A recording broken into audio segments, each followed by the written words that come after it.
అభివృద్ధి మాటేమో కానీ ఏపీలో జూదం బెట్టింగ్లు జోరుగా సాగుతున్నాయి. గోదావరి జిల్లాలో గతంలో పండుగలు పబ్బాలకు మాత్రమే పేకాట కోడిపందాలు జరిగేవి. ఇప్పుడు ఇవి కాస్త రెగ్యులర్ అయిపోయాయి.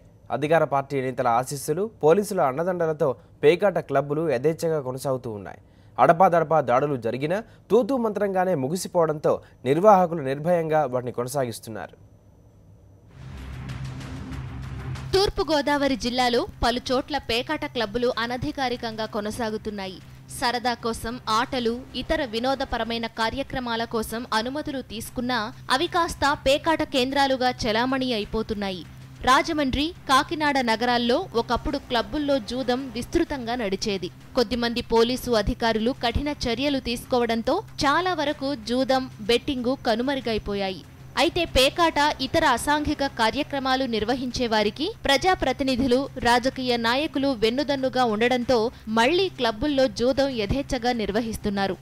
ప్లాకార్డ్ కప్పు కట్టుకుంటే నెలవారీ మీ పోలీస్ స్టేషన్ పరిధిలో ఎంత ఇస్తామని చెప్పి డబ్బులు ఇవ్వడం, వీళ్ళు చూసి చూడనట్టు వదిలేయటం, తద్వారా వందలాది కుటుంబాలు ఈ వ్యసనానికి లోనైపోయి వాళ్ళ కుటుంబాలు నాశనం అయిపోవటం, ఇది సహజంగా జిల్లాలో జరుగుతున్న పరిస్థితి. ఆడటానికి లైసెన్స్ ఎక్కడా లేదు, ఎవరు ఇవ్వరు. కానీ వాళ్ళు ఏం చెప్తా ఉంటారంటే మేము జూదం ఆడటం లేదో మామూలుగా గేమ్ కింద ఆడుకుంటున్నామని చెప్పి చెప్తారు. కానీ జూదం ఆడటం ఎవరాడినా ఎక్కడాడినా డబ్బులు పెట్టి ఆడితే అది డెఫినెట్గా అది చట్ట ప్రకారం నేరమే.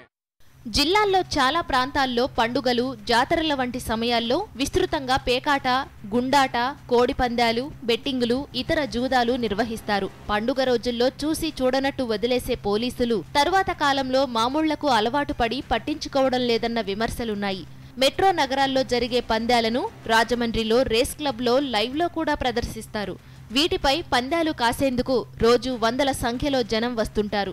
లక్షల్లో పందాలు కాసి నష్టపోయిన వారు ఎంతో మంది ఉన్నారు. రాష్ట్రాన్ని ప్రభుత్వమే కాసినో హబ్గా మార్చేసే పరిస్థితి కనిపిస్తోందని నగరవాసుల్లో ఆందోళన వ్యక్తమవుతోంది.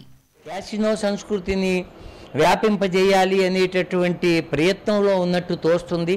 ఇది ఏమైనప్పటికీ కూడా ఏదో పులిని చూసి నక్క వాతలు పెట్టుకున్నట్టు ఆయా దేశాల యొక్క భౌగోళిక సాంస్కృతిక నేపథ్యానికి, భారతదేశం యొక్క సాంస్కృతిక నేపథ్యానికి ఉండే వ్యత్యాసాన్ని గమనించి యువత పెడదారులు పట్టకుండా, ఈ సంస్కృతి ప్రబలకుండా వీటిని అరికట్టవలసినటువంటి అవసరం ఎంతైనా ఉంది.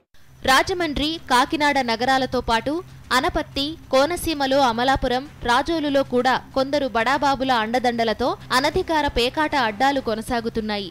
లంకల్లో, తోటల్లో చాటుమాటుగా ఆడుకునే చిన్నా చితక పేకాట రాయుళ్లపై దాడులు నిర్వహించే పోలీసులు నేతల అండదండలతో నడిచే క్లబ్బుల వైపు కన్నెత్తి కూడా చూడటం లేదు.